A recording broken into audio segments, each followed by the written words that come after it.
Hey guys, Desolate Magic here, and that's right, WOTC finally did it. They're putting reserved list cards in the next standard set, Dominaria United. But wait, put down the phone, don't call your lawyer just yet, which is exactly what would happen if they actually reprinted the reserve list. According to their story about how this came about, they just sort of found a whole bunch of Legends cards, that's right, 1994 sealed boxes of Legends, in a warehouse somewhere somewhat recently. And then they opened them. How much? Pallets. Rows of pallets, I believe was the exact quote. We'll circle back to their story on that in a second, but basically they got a bunch of people, opened up every single box, allegedly, and they're putting a bunch of the cards in the collector's boosters for the upcoming Dominaria United. So they had some footage of an awful lot of people with an awful lot of blue gloves on, opening the packs.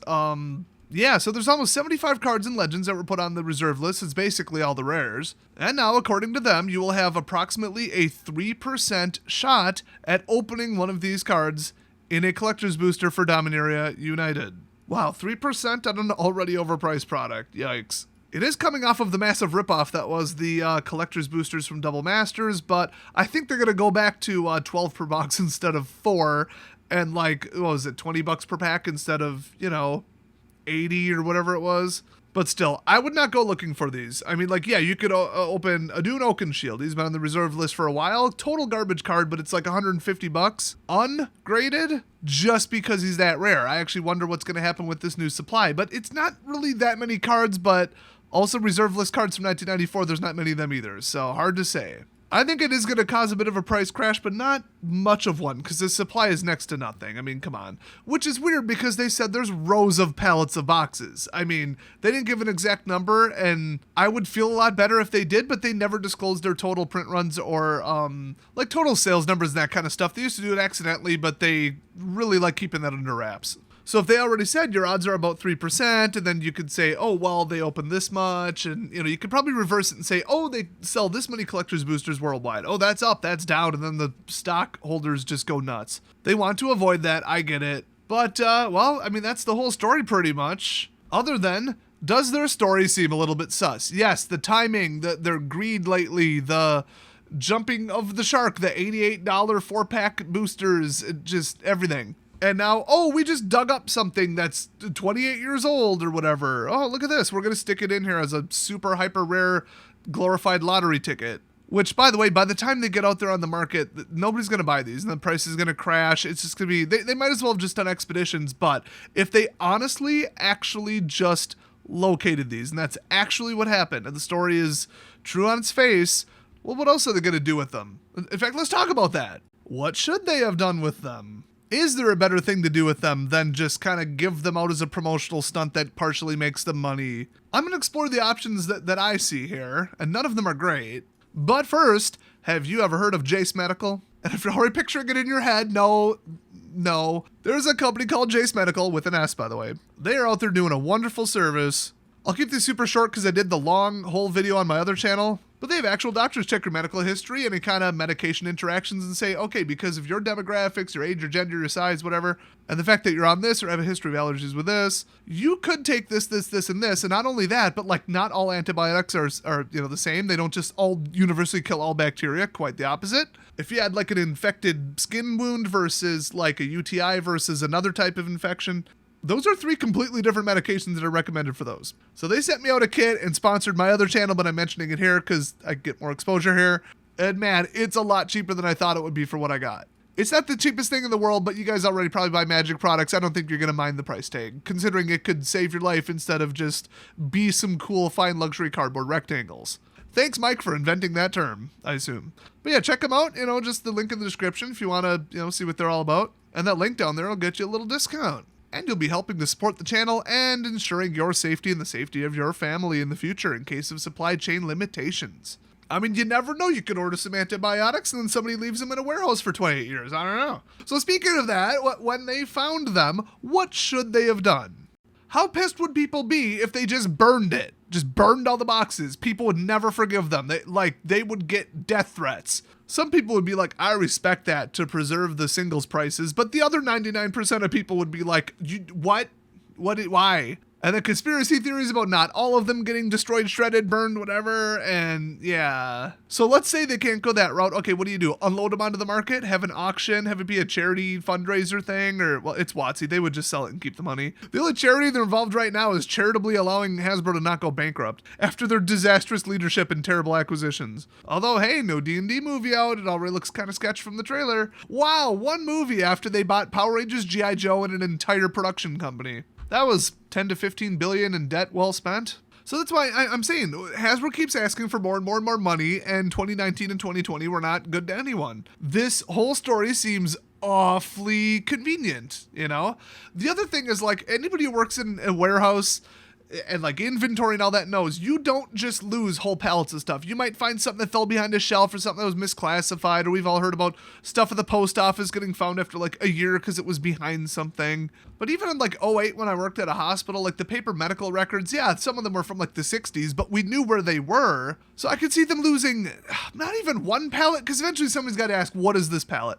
I guess if enough people ask or it's mislabeled, but like, wouldn't you want the space back? Wouldn't you say we're just going to redo a count of every single last asset once a year for like year end, for quarterly, for anti-theft? I mean, a million different reasons. How do you miss rows of pallets? I mean, I don't get it. Did they forget they owned the warehouse? I mean, you're paying property taxes on it or rent. Was it like supposed to be cold storage and they forgot, oh crap, there's magic products here? I mean, that's the most plausible. Otherwise, this seems completely impossible. And I watched their whole announcement video twice. They just did not say how this could have come about. People are asking a lot of questions, and if this is true, they're going to be like, oh, maybe we should give the entire story about like this paperwork got messed up or this part was closed for quarantine. I don't know. Nothing makes sense. But here's the alternative, okay? They faked the whole thing and these are reprints. And they're trying to pass them off. They found like some old paper, they found some old ink and some original equipment and said, well, who's going to know the difference? And the answer is someone. Someone will find the difference. That would be the most ballsy thing ever, and they would get sued to oblivion for short-term gains at some reserveless crap, okay? That ain't worth it. They could just reprint everything that is legal to reprint to death and make 10 times as much money. This is so risky. They would have about the same level of risk by just blatantly reprinting the reserve list. I don't think that they faked it, but as soon as we get the paper cards in front of us, might be a different story, because people are going to inspect these with a microscope, and I do not mean that as a figure of speech. I mean, they're literally going to get out microscopes. I think it's outside the range of like carbon dating, but I have not seen the footage of like 100 people opening these or whatever that they allegedly have, or never bothered to film. A lot of this is really weird. So do I believe the story at the end of the day? On its face, absolutely no. Hard no. This is the most ridiculous set of circumstances I've ever heard. But do I think they're faking it? No, I don't think they would pull that off. That's so insanely risky and stupid that nobody would ever buy their products again. All the long-time rich people in Wales would just turn their back on them. I don't think that these are reprints or counterfeits or however you want to say it. I just don't. So where does that leave us? In 1994, they had the foresight to take hundreds of boxes and just leave them in a warehouse somewhere. And then they didn't dig them out for the 25th anniversary or any time the game almost failed as like a promo? No, but something being in a warehouse with nobody questioning it, moving it, or getting rid of it or something for 28 years, I find that next to unbelievable. So because no side of this seems plausible, what is the solution? If we go full Occam's razor, I'm going to say that there's just factors that I'm not aware of that they haven't disclosed yet that make this make sense for this being legitimately what happened. Maybe it was someone else's warehouse and they never noticed it because it was, I don't know, their cold storage. It wasn't actively flipped, and then these were like shipped to the wrong person, and they like tried to contact WOTC and got nowhere, and then they just sat on them, forgot they were there, didn't visit the warehouse for a while, didn't use that part of the warehouse. I don't know. And remember, WOTC's incompetence these days is like pretty bad, but back in the day, 1994, with a lack of really widespread computing and the internet and other sort of things really becoming mainstream, I don't know. I guess. So this story gets even weirder. To just read their statement here, we included cards of every rarity, which, if you ask me, that sucks. So it could be anything from a common to a rare. Mythic rare didn't exist back then. We only had a finite number of cards from the set, so only 3% of the collector's boosters will have a Lost Legends card in it. Oh, they're calling it Lost Legends because it was literally Legends that was lost. Anyway, any Lost Legends card will replace a common foil card in the collector's booster, and they will all be English and, of course, non-foil. Pretty sure foil didn't exist in 94 either. Or I should say they specifically didn't do it. I'm not sure if Pokemon had that back then. I think they did. But anyway, additionally, not all cards from the original Legends set will be included. Why is that? Due to some weird 1994 collation print runs, we simply didn't open certain cards despite opening case after case after case. Remember, pallets. Like, probably, what is it, 6x6, 6x4 feet by like 4 tall? Of just solid bricks of cases of boxes of Magic cards. But yes, weird collation problems. So maybe they knew that these were like bad, and that's why they put them in the warehouse, and then they kind of forgot about them. Because like they're like, oh, what are we going to do with them? That'll be more expensive to get rid of them. And then a paper to digital conversion. Forgot to put that inventory into the system, and there you go.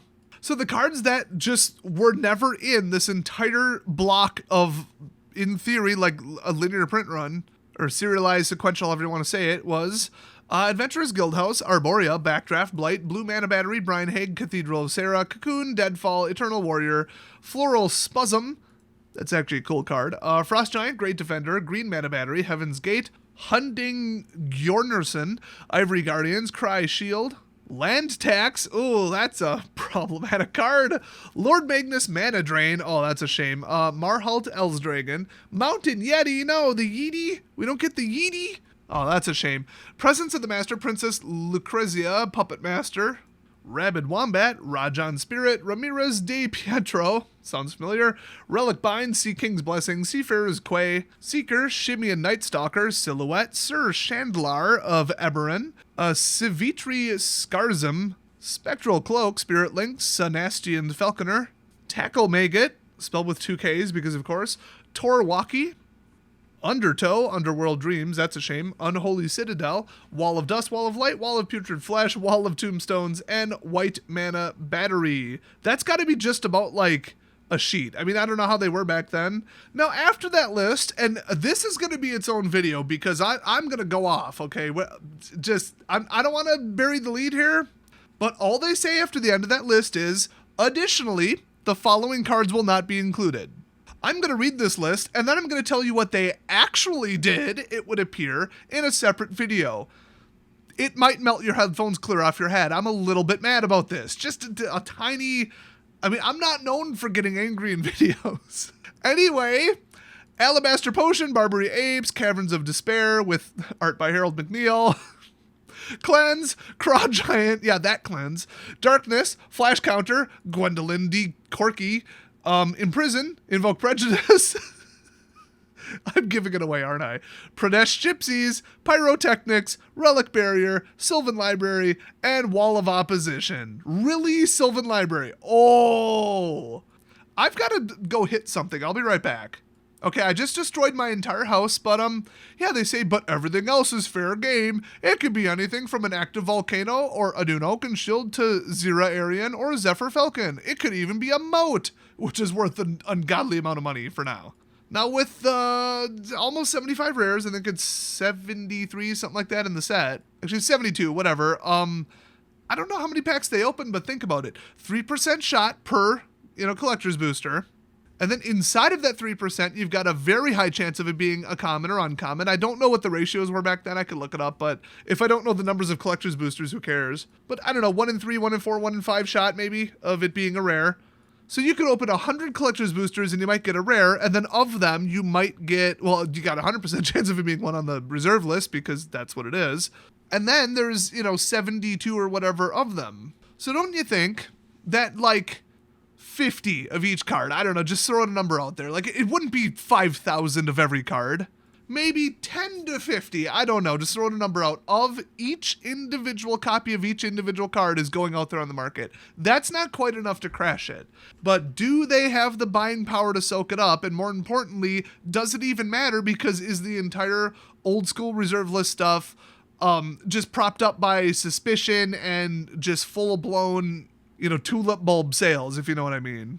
Or whatever it was in the Netherlands or whatever. That whole story where it was just idiots selling stuff to other idiots, speculators, no intrinsic value, and then it all crashed because they finally realized that they were all just selling to each other. Hot potato, bigger idiot theory or whatever they call it. Look it all up, very fascinating. But I think people bought them because they're rare, and when they just hear about a couple coming onto the market, they might be all skittish and sell it off and be like, oh, there goes my value of my investment, because that's how they see it. I mean, if something's just on someone's wall or desk and that's where it's going to stay for the next 30 years and they don't care about the value, then it's not part of the market. It is active live inventory that's not lost or destroyed, but they're not going to sell it. You know what I mean? So that doesn't matter, but the people holding them because of their dollar amount and with the intention to sell them at some point, those people are the most active at buying and selling them. So if they get skittish and say, oh my gosh, a bunch of these cards are about to get dumped on the market, and they're just like a day trader wannabe, you know, venture capital idiot. So naturally they don't know how to do math and don't know that, like, you know, 10% of 3% of a product that nobody's going to buy probably doesn't affect the market that much. But then again, how many of these rares are intact and like graded and in perfect, you know, pack fresh condition? Look, if I had one graded 7.5, I'd be liquidating it just hearing about this, because we're about to get some 9s and 10s. I mean, yeah, they got to be cut correctly and handled correctly. And that's the other thing. They handed these off to a printing facility where they like to let people just like shove full sheets under their shirt and walk off with them or whatever the heck happened. I've seen stuff allegedly stolen from dumpsters that were supposed to be shredded securely. We've seen the employees there just walk off with uncut sheets and try and sell them on Craigslist.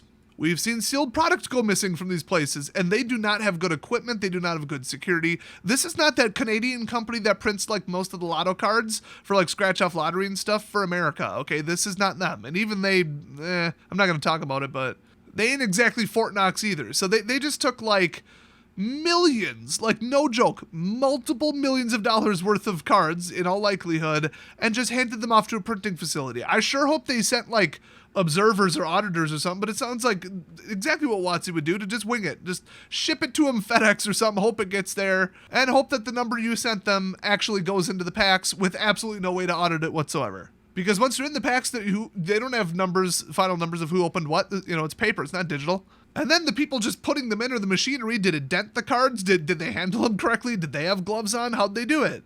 And then somebody from WOTC, before they announced it, did they pocket a couple of these to sell in the future? Are there, 4 boxes from those pallets sitting in their closet, and then they told WOTC about it? So many issues with this financially. So many. This is just huge.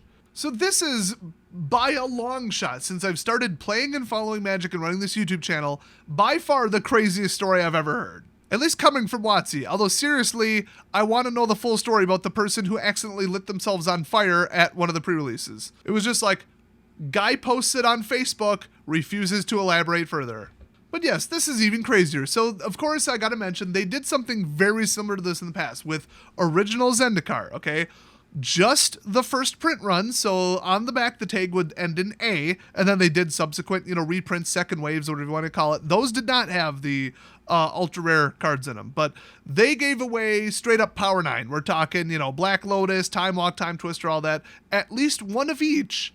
And I think the reports are more than one of each were in some of the boosters, but it's estimated that 1 in 750 packs, which is significantly lower than 3%, of just the first print run had some of the cards in them. So where did those come from? WOTC's private vault, they wanted to get rid of it, because I know their policy that I've heard more recently is that we don't, sit on 50 boxes, which is provably false because they have a card replacement policy. But I thought they said, I couldn't find a direct source on this while researching it, that like they'll warranty the cards for 90 days, a year, I forget, 2 years, whatever the period is, where if you say, I got one that's miscut, misprinted, whatever, first of all, keep it and sell it. And secondly, you can send it to them and your defective product will be replaced. So they've got a whole pool of products just in case there's replacements, but when that thing expires, they just destroy the cards, allegedly.